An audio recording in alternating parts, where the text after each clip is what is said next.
Hélène. Pierre, on est libraire à la librairie de Gif-sur-Yvette qui s'appelle Lire à Gif. Le pitch, l'argument du film, c'est pour la traduction d'un grand best-seller. Les traducteurs de plusieurs langues, des langues les plus importantes, sont enfermés dans un bunker. Ils doivent avoir aucune relation avec l'extérieur pour qu'il n'y ait pas de fuite, mais il y a des fuites. C'était assez inattendu. On a été contacté il y a 3 ans par une agence, une personne qui nous a appelé au téléphone en nous disant est-ce que vous avez un escalier dans votre librairie? Donc on a dit oui. Est-ce que je peux venir voir? Oui. Et je me souviens de Régis Ronsard qui est rentré tout de suite et il a dit ouais, c'est ça.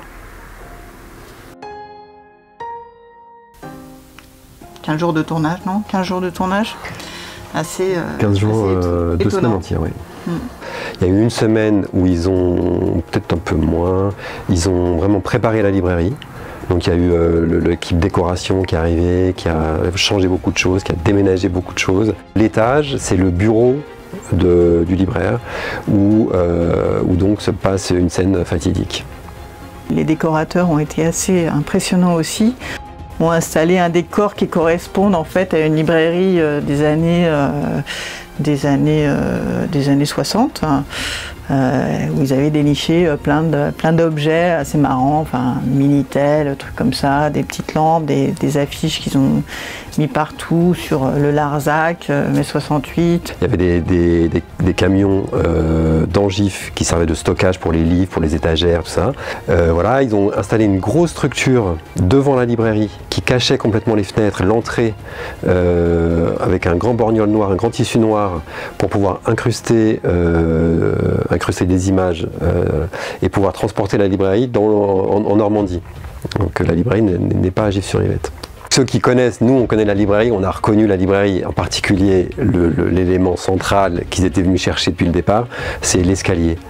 Et donc l'escalier rouge de la librairie, on le reconnaît, il se passe un truc très important.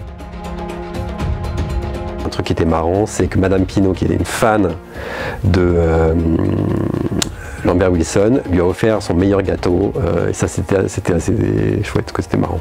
Il est hyper sympa, c'est vraiment la star, tout le monde voilà, va faire des selfies avec lui, il est hyper bon, il est gentil avec les gens, quoi. Le secret devait être absolument bien gardé, et qu'il a été gardé d'ailleurs jusqu'au bout, puisque pour l'instant rien n'a fuité, contrairement au livre en question dans le film, qui va vite se répandre. Ça n'arrive vraiment, on se dit dans la vie, c'est incroyable ce genre de hasard, c'est qu'ils ne sont pas du tout venus pour ça, mais on aurait pu l'imaginer. Donc le film s'appelle Les Traducteurs, il parle, si ce n'est de la traduction, mais enfin vraiment c'est la mise en scène de la place du traducteur dans la chaîne du livre. Et donc nous, ce qui nous trouvait complètement dingue, c'est qu'on organise tous les ans depuis 7 ans un festival qui commence à être assez connu, qui s'appelle VOVF. VOVF, la parole au traducteur. L'originalité de ce festival, c'est d'inviter les traducteurs à parler des livres qu'ils ont traduits. C'est le seul festival comme ça dans le monde. Oui, en fait, ce qui était drôle, c'était qu'effectivement, à l'avant-première, les traducteurs qui ont été consultés par Régis Ronsard pour réaliser le film, en fait, eux connaissent bien VOVF et sont venus déjà à VOVF aussi. Et voilà, on a une espèce de boucle bouclée. On était très contents.